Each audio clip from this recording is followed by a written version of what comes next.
අදත් මගේ යාළුවෝ හැමෝම වෙනදා වගේම ආයිබෝවන් කියලා ආදරයෙන් පිළිගන්නවා. ඉතින් මම අද ඔයාලා වෙනුවෙන් අරගෙන ආවේ Premiere Pro Basic tutorial එකක්. ඉතින් ඇත්තටම කිව්වොත් මට තාම අදහසක් නැහැ මේක කරන්නේ කොහොමද කියලා. මම හිතාගෙන ඉන්නේ පොඩි වීඩියෝ ක්ලිප් එකක් ඔයාලත් එක්කම එඩිට් කරන ගමන්ම බේසික් දේවල් ටික පැහැදිලි කරනවා කියලා. ඉතින් ඒක ඉස්සරහට වෙනස් වෙන්නත් පුළුවන්. අපි ඒක ඒ වෙලාවටම බලමු. ඇත්තටම මං අද මගේ මූණ පෙන්වන්න නැතුව කතා කරන්නේ ඇයි කිව්වොත් එහෙම දැන් මම මේ වීඩියෝ එකට ප්‍රසන්ට් කරන වෙලාව වෙද්දි අපේ පැත්තට කරන්ට් එක නැහැ. මම මේකට ලියාගත්ත කොලේ කියවන්නේ ටෝච් එකක් ගහගෙන. හරි මං හිතන්නේ අපි අද කතා කරා හොඳටම වැඩි. ඒ හින්දා අපි ටක් ගාලා වීඩියෝ එකට යමු. හරි අපි දැන් Premiere Pro open කරගමු. මම use කරන්නේ Adobe Premiere Pro CC 2015 version එක. ඔයාලගේ version අනුව මේ විදිහට open වෙන විදිහ වෙනස් වෙන්න පුළුවන්. හරි. දැන් මේක open වෙනවා. ඒ වගේම ඔයාලට මෙච්චර වෙලා යන එකකුත් නැහැ open වෙන්න. ඒක ඔයාලගේ PC එක අනුව තීරණය වෙන්න පුළුවන්. හරි. දැන් මේ විදිහට තමයි මගේ welcome screen එක පෙන්වන්නේ මට. හරි. අපි දැන් new project එකක් open කරගමු. මෙතන new කියලා තියෙන තැන project කියන එකට ගියයින් පස්සේ ඒකට එකපාරක් ක්ලික් කරාම මේ විදිහට සරලවම ප්‍රොජෙක්ට් එකක් අපිට ඕපන් කරගන්න පුළුවන්. නේම් එකට ඔයාලට කැමති එකක් දෙන්න පුළුවන්. ඊට පස්සේ මෙතන ඕකේ කරන්න තියෙන්නේ. මම නේම් එකට දෙන්නම් PR එහෙම නැත්නම් Premiere Pro Basic කියලා. Basic. හරි. දැන් එන්ටර් කරපු ගමන් මම මෙතන කලින් මේ විදිහට හදලා තියෙන ප්‍රොජෙක්ට් එකක්. ඒ හින්දා තමයි මෙහෙම අහන්නේ. ඔයාලගෙන මෙහෙම අහන්න නැති වෙයි. ඒ හින්දා අපි දැනට Premiere Pro Basic 1 කියලා දීලා එන්ටර් කරමු. එතකොට ඔයාලට බලා ගන්න පුළුවන් මේ විදිහට සරලවම ප්‍රොජෙක්ට් එකක් ක්‍රියේට් වෙනවා. අපි ටිකක් බලාගෙන ඉන්න. හරි. මෙන්න මේ විදිහට තමයි ඔයාලට සරලවම අපේ Premiere Pro software එකේ ඉන්ටර්ෆේස් එක බලා ගන්න පුළුවන්. ඉන්නේ ඔයාලා පළවෙනියටම Premiere Pro එක ඕපන් කරනවා නම් බලා ගන්න පුළුවන් වෙන්නේ මෙන්න මේ විදිහට. හරි මෙතන උඩම තියෙනවා source panel එක තමයි මෙතන උඩම තියෙන්නේ. ඊට පස්සේ effect controls audio clip mix metadata මේක අපි ගොඩාක්ම අපිට එච්චරම ප්‍රයෝජනවත් වෙන එක නෑ. ප්‍රයෝජනවත් වෙන්නේ නෑ කියන්නත් බෑ. මේක ප්‍රයෝජනවත් වෙනවා. අපි ඒව ගැනත් පස්සේ කතා කරමු. හරි දැන් අපි සාමාන්‍යයෙන් වැඩ කරන්නේ මෙතන source monitor එකේ සහ effect controls panel එකේ. මේ panel දෙකේ තමයි අපි ගොඩක්ම වැඩ කරන්නේ. ඒ වගේම මෙතන තියෙනවා program monitor එක. ඒ කියන්නේ අපි මේකට import කරන ඕනම video clip එක ඕනම photo එක ඕනම footage එක අපි preview එක බලන්නේ මේ monitor එකේ. එහෙම නැත්නම් මේ panel එකේ. ඒ වගේම timeline එක තියෙනවා. අපි මේකෙන් තමයි සාමාන්‍යයෙන් අපිට ඕන නම් cut එකක් දාගන්න video එකේ. ඒ වගේ හැම දෙයක්ම කරන්නේ මේකේ. ඒ වගේම මෙතන තියෙනවා අපේ tools ටික. අපි මේ tool භාවිතා කරලා තමයි අපි cut එකක් දාගන්නේ එහෙම. හරි. දැන් ඊට පස්සේ මෙතන අපි ගොඩක්ම පාවිච්චි කරන razor tool එක තමයි cut එකක් දාගන්න. මේකේ shortcut එක තමයි C. ඒ කියන්නේ C press කරපුවම razor tool එක එනවා. හරි. දැන් අපි මොකක් හරි වීඩියෝ එකක් Premiere Pro වලට import කරගන්න ඕනේ. මොකද අපිට edit කරන්න වීඩියෝ clip එකක් ඕන නිසා. හරි. import කරන ක්‍රම කිහිපයක්ම තියෙනවා. මම ඒවත් කියලා දෙන්නම්. සරලව import කරන්න පුළුවන් මෙතන project panel එකේ උඩ ඩබල් ක්ලික් කරාම ඩබල් ක්ලික් කරපු ගමන් මේ විදිහට ඕපන් වෙනවා බලා ගන්න පුළුවන්. හරි මම ඕපන් කරන විදිහ නිකන් පෙන්නන්නම්. මේ විදිහට ඔයාලා කැමති එකක් උඩ මෙහෙම ක්ලික් කරලා ඕපන් කියන එක දුන්න ගමන්ම මෙතනින් ඕපන් වෙනවා බලා ගන්න පුළුවන්. ඒ වගේම keyboard එකේ control O press කරන්න. එතකොට ඒත් මේ වගේම monitor එකක් window එකක් එනවා. ඒකෙනුත් ඔයාලට කැමති එකක් ඕපන් කරගන්න පුළුවන්. මම මෙතන දැන් ඕපන් කරන්නේ නැහැ. ඒ වගේම මම මෙතන පිටින් දැන් ෆෝල්ඩර් එකක් ඕපන් කරගෙන තියෙනවා. මේකේ මම ෆොටෝ ටිකකුත් දාලා තියෙනවා. මම ඒ ටික දැන් ක්ලික් කරන්න highlight කරගෙන දැන් මේ ටික ඔක්කොම අපේ project panel එකට drag and drop කරනවා. එතකොට ඔයාලට බලා ගන්න පුළුවන් මේ ටික ඔක්කොම project panel එකේ ඕපන් වෙනවා. ඒ විදිහට ඔයාලට ලේසියෙන්ම ඕපන් කරගන්න පුළුවන්. ඊට පස්සේ හරි දැන් අපිට ඊට පස්සේ කරගන්න තියෙන්නේ මේ වීඩියෝ ක්ලිප් එකක් සහ ෆොටෝ එකක් අපේ ටයිම්ලයින් එකට drag and drop කරගන්න. එතකොට මේ විදිහට ඔයාලට බලා ගන්න පුළුවන් අපේ ෆොටෝ එක ප්ලේ වෙනවා. ඒ වගේම එකවර කිහිපයක්ම ඔයාලට ටයිම්ලයින් එකට දාගන්න ඕන නම් මේ ඔක්කොම highlight කරලා ඉවරලා drag and drop කරන්න. එතකොට මේ ඔක්කොම එනවා බලා ගන්න පුළුවන්. දැන් ඔයාලට play කරන්න පුළුවන් space bar එකෙන් space bar එක press කරපු ගමන් මේ photo ඔක්කොම එකවර play වෙනවා බලා ගන්න පුළුවන්. මම වෙලා යන හින්දා නිකන් මේ අපේ තියෙන play head එක අරන් ගිහින් පෙන්නන්නම්. ඔයාලට බලා ගන්න පුළුවන් මේ photo එහෙම මේ විදිහට තමයි අපිට import වෙලා තිනව බලා ගන්න පුළුවන් එන්නේ. මේ සමහර ෆොටෝ වල නම් quality අඩුයි. ඒ හින්දා තමයි මේ පොඩි small වෙලා يعني size එකෙන් පොඩියට import වෙලා තියෙන්නේ. මේව හොඳ quality එකක් තියෙන හින්දා තමයි මේ විදිහට import වෙලා තියෙන්නේ. හරි. දැන් අපිට හිතන්නවා මොකක් හරි වීඩියෝ එකක් කරා. ඒ වීඩියෝ එකේ වාට අනවශ්‍ය කැලි ගොඩකුත් තියෙනවා. අපිට ඒක ඒ අනවශ්‍ය කැලි ටික අයින් කරගන්නත් ප්‍රධාන ක්‍රම දෙකක් තියෙනවා Premiere Pro වල. මම ඒ දෙකත් කියලා දෙන්නම්. මොකක් හරි වීඩියෝ එකක් උඩ ඩබල් ක්ලික් කරාම එමන්ද ෆොටෝ එකක් උඩ ඩබල් ක්ලික් කරාම මේ විදිහට අර මම ඉස්සෙල්ලා කියපු source monitor එකෙන් එහෙම නැත්නම් source panel එකෙන් open වෙනවා. ඊට පස්සේ ඔයාලට මේකිනුත් space bar එක press කරලා ඉවරලා කැමති තැනකට ගිහිල්ලා වීඩියෝ ක්ලිප් එකේ I press කරන්න. I අකුර press කරන්න. එතකොට මේ විදිහට highlight වෙනවා බලා ගන්න පුළුවන්. ඊට පස්සේ ආයෙත් කැමති තැනකට ගිහිල්ලා ඉවරලා O අකුර press කරන්න. එතකොට මේ විදිහට ඔයාලට බලා ගන්න පුළුවන් පොඩි කොටසක් මේකේ highlight වෙලා තියෙනවා. ඊට පස්සේ මේක අපේ timeline එකට drag and drop කරාම අපිට මේ highlight වෙලා තියෙන කොටස විතරයි timeline එකට එන්නේ. හරිද? එතකොට මෙන්න මේ විදිහට බලන්න. එතකොට බලන්න පුළුවන් අපිට. එතකොට timeline එකට එන්නේ අපි දැන් මේ highlight වෙලා තියෙන කොටස විතරයි. හරි මම මේක delete කරගන්නම්. ඊට පස්සේ මම කියවනේ තව ක්‍රමයක් තියෙනවා කියලා. ඒ ක්‍රමය තමයි මෙන්න මෙතන raise tool එක තියෙනවා. raise tool එකෙන් අපිට කැමති තැනකට ගිහිල්ලා ඉවරලා මෙහෙම cut එකක් දාගෙන ඒ කොටස අපිට delete කරලා දාන්න පුළුවන්. ඒ කියන්නේ අපිට ඒ කොටස අපිට ඕනේ නැහැ. එහෙම කියලා හිතනනම් අපිට ඒක delete කරලා දාන්න පුළුවන් මේ විදිහට highlight කරලා සරලවම delete press කරපුව ගමන් ඒක delete වෙලා යනවා. එතකොට බලා ගන්න පුළුවන්. එතන මුකුත් නැති හින්දා මේ විදිහට කළු පාටින් පෙන්නන්නේ. දැන් මේ ඔක්කොම අපිට highlight කරලා ඉවරලා ආයෙත් එතෙන්ටම ගන්න පුළුවන්. ඊට කලින් තව එක දෙයක් කියලා දෙන්න තියෙනවා. අපිට මේ timeline එක zoom in zoom out කරලා ගන්න පුළුවන්. මෙතන තියෙන පොඩි තීරුවේ. ඔයාලට දැන් කර්සර් එක දිහා පොඩ්ඩක් බලන්න මම zoom කරලාත් පෙන්නන්නම් එක. මේ විදිහට මෙතන පොඩි තීරුවක් තියෙනවා. මේකේ මේ කොනකින් ඇදලා මේක පොඩි කරන්න අපේ timeline එක ලොකු වෙනවා. ඊට පස්සේ මේකේ මුලටම යන්න ඕන නම් මේ තීරුව මෙහෙම මුලටම ගිහින් දාන්න. එතකොට අපිට බලා ගන්න පුළුවන් මේක මුලටම ආවා. එහෙම නැත්නම් play head එකෙන් මෙහෙම මුලටම ආවහමත් මේක අපිට මුලටම ගන්න පුළුවන්.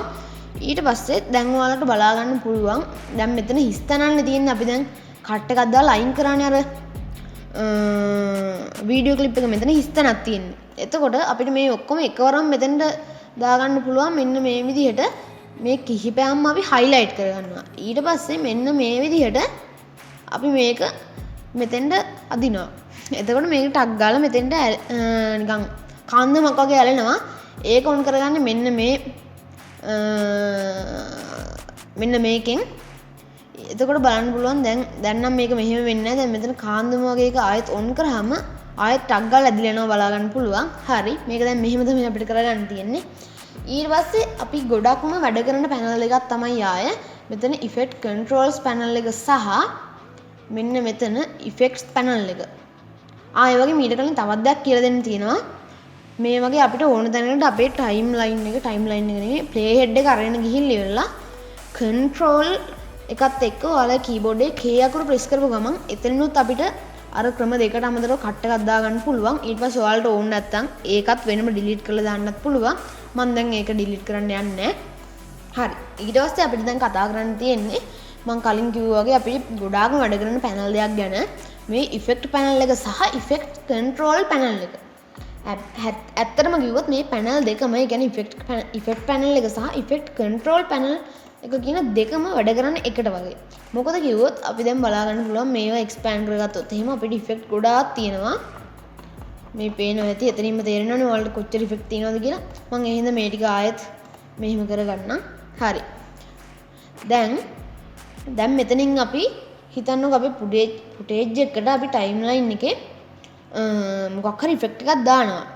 මම ඒක පෙන්වන්න කලින් මේ ඉතුරු මේ ෆොටෝ ටික delete කරගෙන ඉන්නම් ඔයාලට පෙන්වන්න ලේසි හින්දා delete අකුරු press කරපු ගමන් delete කරගන්න පුළුවන්. මම මේක තව ටිකක් loop කරගන්නම්. හරි. දැන් මේ විදිහට තමයි බලා ගන්න පුළුවන් ඉන්නේ. දැන් ඔයාලට මෙතන effect panel එකේ තියෙන search මෙතන තියෙනවනේ search කරන්න සාමාන්‍ය විදිහට අපිට search කරන්න පුළුවන් ඕනම effect එකක්. මම මෙතන crop කියලා search කරනවා. ඒ කියන්නේ අපිට නිකන් සාමාන්‍ය විදිහටම අපිට වීඩියෝ එක එහෙම නැත්නම් ෆොටෝ එක crop කරගන්න තමයි මේකෙන් පුළුවන්. ඊට පස්සේ මේ තියෙන effect එක දැන් මෙතනින් ඔයාලට පේන ඇති මේ preset එක crop කියන එක මෙතනින් වෙනම open වුණා. මේ video effect transforms යටතේ crop කියන එක open වුණා. දැන් මේක ඔයාලට තියෙන්නේ drag කරගෙන ඇවිල්ලා අපේ වීඩියෝ උඩට drop කරන්න. එතකොට ඔයාලට පේන්නේ නැති මං කියවනේ කලින් මේ panel දෙකම එකට වැඩ කරන්න කියලා effect සහ effect control panel එක. එතකොට effect එකක් මෙතෙන්ට අපි drop කරපු ගමන් ඔයාලට පේන්නේ නැති මෙතනින් මේ effect එක open වුණා. හරි. දැන් අපිට සරලවම කරන්න පුළුවන් මේකෙන් crop කරගන්න එක. දැන් crop effect එකනේ දැම්මේ. ඒ වගේම මම දැන් මෙතන අපේ වීඩියෝ පේන්නේ නැති මං කිව්ව අර quality අඩු හින්දා තමයි මෙහෙම පොඩියට එන්නේ කියලා. අපිට දැන් මේක සම්පූර්ණයෙන්ම ලොකු කරගන්න ඕන නම් මෙතන motion ගියා. එතකොට ඔයාලට පේන්නේ නැති මෙන්න මේ විදිහට අපිට මේක හදාගන්න පුළුවන්. දැන් motion එකේ drop down එක select කරාම scale කියලා තියෙනවා. scale එක ටිකක් වැඩි කරගන්න. එතකොට ඔයාලට පේනවා මෙන්න මේ විදිහට ආවා. මං ඉතින් ගොඩාක් ඕක හදන්න යන්නේ මේ විදිහට තියාගන්නම්.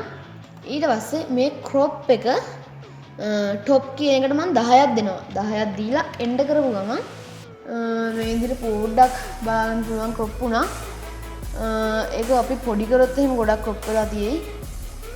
හරි. ඔයාලට පේනවා ඇති. මෙතන crop වෙලා තියෙනවා. දැන් bottom එකටත් මම 10ක් දෙනවා. එතකොට ඒකත් crop වුණා බලා ගන්න පුළුවන්. මේ විදිහට අපිට වීඩියෝ එකක් crop කරගන්න පුළුවන්. හරි. දැන් අපි ගොඩක් දේවල් කතා කරා. හරි. ඊට පස්සේ අපිට තියෙන්නේ මෙන්න මේ panel එක ගැන කතා කරන්න. මෙතන අපේ දැන් අපි select කරන් ඉන්නේ image එකේ අපිට මේ fps ඒ කියන්නේ frame rate එක එහෙම හැම විස්තරයක්ම වගේ බලා ගන්න පුළුවන්. මෙතන frame rate එක 29.97 fps ඒ වගේ අපිට බලා ගන්න පුළුවන්. හරි. effect control panel එකට ගියාම හරි. ඉතින් මෙච්චරයි තමයි කතා කරන්න තියෙන්නේ. හරි. තව එකක් කතා කරන්න තියෙනවා. මෙන්න මෙතන ඔයාලට මොකක් හරි දැන් හදන්න ඔයාලට මොකක් හරි මේ ටයිම්ලයින් එකේ ඔයාලට මේ වගේ පේන තීරුව නිකන් ඔයාලට පළල මදි වගේ නම් මෙන්න මෙතන මේ විදිහට සිලෙක්ට් කරලා ඉවර වෙලා මෙන්න මෙහෙම උඩට අදින්න තියෙන්නේ. එතකොට ඔයාලට පේන්නේ නැති මේ තීරුව පළල් වෙලා ටිකක් ලොකු වුණා. තව උඩට ඇද්දොත් තවත් පළල් වෙනවා. ඒ වගේ තමයි මේක අඩුම ප්‍රමාණය තමයි මෙහෙම තියාගන්න පුළුවන්. හරි. ඊළඟට අපිට කතා කරන්න තියෙන්නේ ආයෙත් කතා කරන්න මතක් වෙන්නේ නැහැ මොකද දැන් මතක් වුණා තව එකක්. හරි. දැන් මම මේ කියපු මොකක්ම හරි පැනල් එකක් ඔයාලගේ Premiere Pro software එකේ මේ විදිහට workspace එකේ නැත්තම් ඔයාලා කරන්න තියෙන්නේ window කියන මෙතන තියෙන window කියන එකට ගිහිල්ලා උදාහරණයක් විදිහට මේ effect panel එක නැත්තම් effect control panel එක හරි නැත්තම් මේ විදිහට මෙතන ඔයාලට මේ ටික් එකක් දාගන්න තියෙන්නේ. එතකොට ඒක අනිවාර්යෙන්ම එනවා වගේ workspace එකට. ඒ වගේම මෙතන තවත් තියෙනවා color කියලා. මෙතනින් අපිට අපේ වීඩියෝ එකේ color grading කරගන්න පුළුවන්. අපි ඉස්සරහට ඒ වගේ තවත් advance කතා කරමු. මොකද මාත් තාම Premiere Pro ඉගෙන ගන්න ගමන් ඉන්නේ. හරි. ඒ වගේම effect කියලා දෙනවා. ඒකෙන් අපිට වෙනම effect add කරන්න පුළුවන්. ඒ වගේම audio. මේකෙන් audiyoත් අපිට හදාගන්න පුළුවන්. අපේ වීඩියෝ clip එකේ කියන්නේ audio clip එකක් තියෙනවා නම් audiyoත් අපිට හදාගන්න පුළුවන්. ඒ විදිහට මේක හදාගන්න පුළුවන්. බැරිලාත් ඔයාලට අර මං ඉස්සෙල්ලා කිව්වා වගේ workspace එකක් නැතුව වෙනස් workspace එකක් නම් පෙන්නුවේ. මේ වගේ සමහරට ඔයාලගේ මේ audio හරි effect හරි color හරි මොකක් හරි වැටලා ඇති. අපි මෙතන හැම වෙලාවෙම ඉන්න ඕනේ editing කියන එකේ සාමාන්‍ය edit එකක් කරගන්න. හරි. දැන් අවසාන වශයෙන් අපි වීඩියෝ එකක් කොච්චර මාන්සිලා ඇදුවත් වැඩක් නැහැ export කරගන්න බැරි නම් අපි බලමු export කරන්නේ කොහොමද කියලා. ඒ වගේම තවත් දෙයක් කියන්න තියෙනවා. ඔයාලා පුළුවන් තරම් Premiere Pro වලදී shortcut key වලට පුරු වෙන්න. ඒක ඇත්තටම ගොඩක් ලේසි. හරි.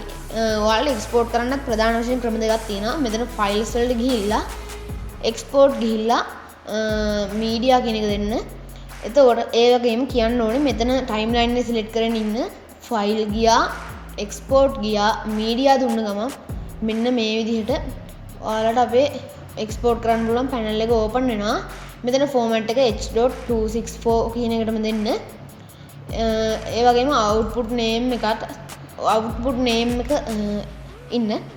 මේ වගේ මෙන්න මෙතන තියෙන නිල් පාට අකුරු ටික සිලෙක්ට් කරොත් එහෙම අපිට අවුට්පුට් නේම් එක සහ අපිට වීඩියෝ එක එක්ස්පෝර්ට් වෙන්න ඕන තැන සිලෙක්ට් කරන්න පුළුවන්. හරි. දැන් මේ විදිහට මම එක්ස්පෝර්ට් කරන්නේ නැහැ දැන්ම. හරි. ඊට පස්සේ මම කියලා දෙන්නම් ප්‍රධාන වශයෙන් ක්‍රම දෙකක් තියෙනවා කිව්වනේ. අන්න ඒක control M press කරපු ගමන් මෙන්න මෙතන අපිට අර වින්ඩෝ එකම ඕපන් වෙනවා බලා ගන්න පුළුවන්. හරි. ඒ වගේම එක්ස්පෝර්ට් කරන්න තවත් ටිකක් තියෙනවා. මෙතන use maximum render quality කියන එකයි use previews කියන එකට උඩටයි ටික් එකක් දෙන්න. ඒ වගේම මෙතන export video කියන එකට හරි export audio කියන එකට හරි ටික් එක දාලා නැති වුණොත් එහෙම උදාහරණයක් විදිහට export video කියන එකට ටික් එක දාලා නැත්තම් මේකේ audio එක විතරයි export වෙන්නේ. හැබැයි ඒ වගේම export video කියන එකට ටික් එක දාලා export audio කියන එකට ටික් එක දාලා නැත්තම් හරියට දාලා නැත්තම් මේකේ වීඩියෝ එක විතරයි එක්ස්පෝර්ට් වෙන්නේ. අපිට දෙකම ඕන හින්දා අපි දෙකටම හරිය දාගන්න ඕනේ. ඊට පස්සේ ඔයාලට තියෙන්නේ මෙතන සරලවම එක්ස්පෝර්ට් කියන එක දෙන්න. ඒ වගේම ඔයාලට එක්ස්පෝර්ට් වෙන්නත් ඕන නැති කොටසක් තියෙනවා නම් මෙන්න මෙතන ඔයාලට පේන ඇති මෙතන ටයිම් ලයින් එකක් තියෙනවා, ප්ලේ හෙඩ් එකක් තියෙනවා. මෙන්න මෙතන ප්ලේ හෙඩ් එක ඕන නැත්තනකට ගෙනහිල්ලා ඉවරලා මෙන්න මෙහෙම මේක අදින්න. මේ කොහෙට හරි අදින්න. එතකොට මේකේ මේ නිල් පාට තීරුව තියෙන ටික විතරයි එක්ස්පෝර්ට් වෙන්නේ. ඒ වගේ අපිට ඕන විදිහකට එක්ස්පෝර්ට් කරන්න පුළුවන්. මම මේක මුළු එකම දාලා ඉවරලා මෙන්න මෙතන එක්ස්පෝර්ට් කියන එක දෙනවා. එතකොට ඔයාලට සරලව මේක එක්ස්පෝර්ට් වෙනවා බලා ගන්න පුළුවන්. හරි. ඉතින් මං හිතනවා අද ඔයාලා මේ වීඩියෝ එකෙන් ප්‍රීමියර් ප්‍රෝ ගැන මූලික දැනුම ලබා ගන්න ඇති කියලා. ඉතින් මොකක් හරි ප්‍රශ්නයක් තියෙනවා නම් පල්ලෙහා කමෙන්ට් සෙක්ෂන් එකෙන් අහන්න පුළුවන් ඔයාලට. ඒ වගේම අපි ඉදිරියටත් ප්‍රීමියර් ප්‍රෝ ගැන කතා කරනවා. ඒ නිසා දිගටම channel එක අත කරන් දීලා ඉන්න. ඉතින් ඔයාලට හොඳයි කියලා හිතනවා නම් මොන හරි දැනුම ලබා ගත්තා කියලා හිතනවා නම් මගේ channel එකට like එකක් දාලා වීඩියෝ එකට like එකක් දාලා subscribe කරලා මට පොඩි support එකක් දෙන්න අමතක කරන්න එපා. ඒ වගේම ඔයාලගේ මේ වගේ දේවල් දැනගන්න කැමති යාළුවෝ ඉන්නවා නම් ඒගොල්ලොන්ටත් මේක share කරලා පොඩි support එකක් දෙන්න අමතක කරන්න එපා. එහෙනම් ඉතින් නැවතත් මේ වගේම වීඩියෝ එකකින් හම්බ වෙන බලාපොරොත්තු වෙමින් මම අදට සමු ගන්නවා. ආයිබෝවන්.